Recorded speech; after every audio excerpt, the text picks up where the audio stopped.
loved a good story. Anybody else? Whether it's a book, a documentary, or a movie, stories have really spoken to my heart my whole entire life. And that dream of telling stories took me on a career path to the University of Georgia to major in broadcast journalism, and my goal was to tell other people's stories. Well, my senior year of college, God met me one day. I had gone home to lead a student retreat with my home church. It was about the time that I was applying for jobs in the news industry, and God met with me on the front altar of that sanctuary when I was supposed to be leading a group of high school girls. I found myself weeping and in tears because the Lord met me there.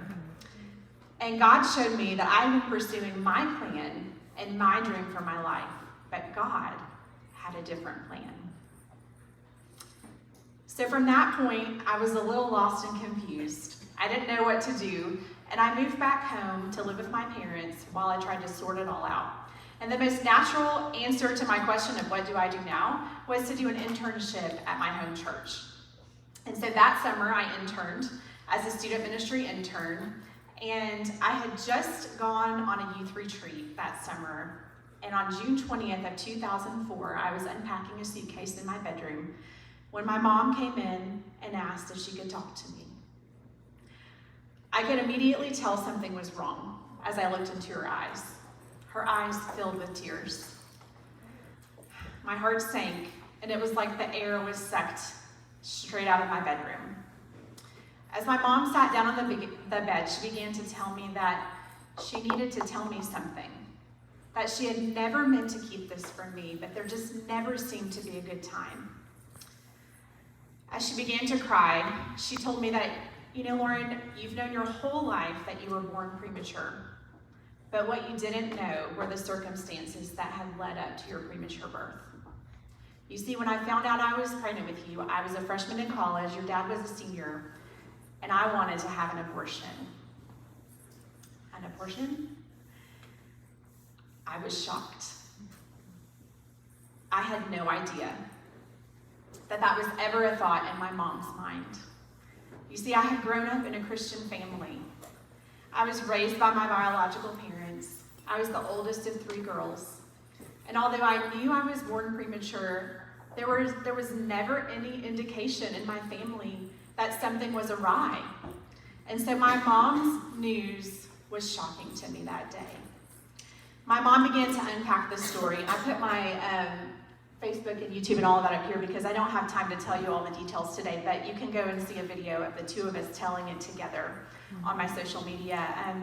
But my mom went to 6 different abortion appointments in 3 different states: Tulsa, Oklahoma, Little Rock, Arkansas, and 2 clinics in Dallas, Texas.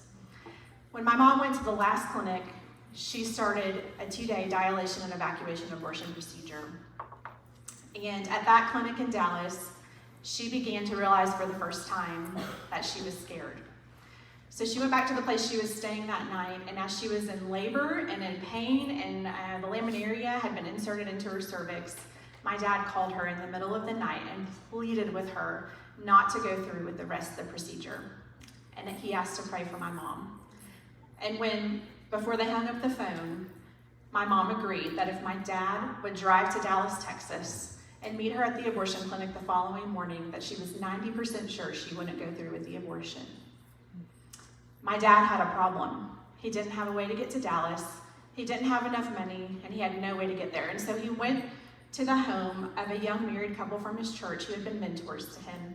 They had no idea about my mom. They had no idea about me. And my dad proceeded to tell them what was going on in his life. That couple handed my dad their credit card and said, go to Dallas and save your baby. And on top of that, if your girlfriend needs a place to stay, she can come and live with us. So my dad took off at 4 a.m. to Dallas, drove to the abortion clinic, got my mom, and drove back to Little Rock. My mom lived with that young married couple until July 26, 1982.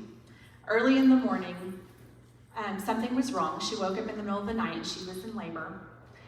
And they rushed her to the hospital, and at 8:23 a.m. I was born, weighing in at 2 pounds 6 ounces. My mom had planned to give me up for adoption, but in the process of everything that had happened prematurely, she actually saw me and was instantly in love with me and knew that she had to keep me. My parents got married. My mom became a believer. My dad tells the story that God did 15 miracles along the way to save my life. Every clinic that my mom went to, my dad was praying and asking God to intervene. And intervene God did 15 times. That couple named Bill and Janna became a huge support system for my mom. They changed her entire trajectory, and therefore they changed my life. And what I want you guys to take away from my story, because I know my story is a little bit different from the others that have been shared today. My mom says that if she would have had a support system from the beginning, her life and her plan would have been totally different.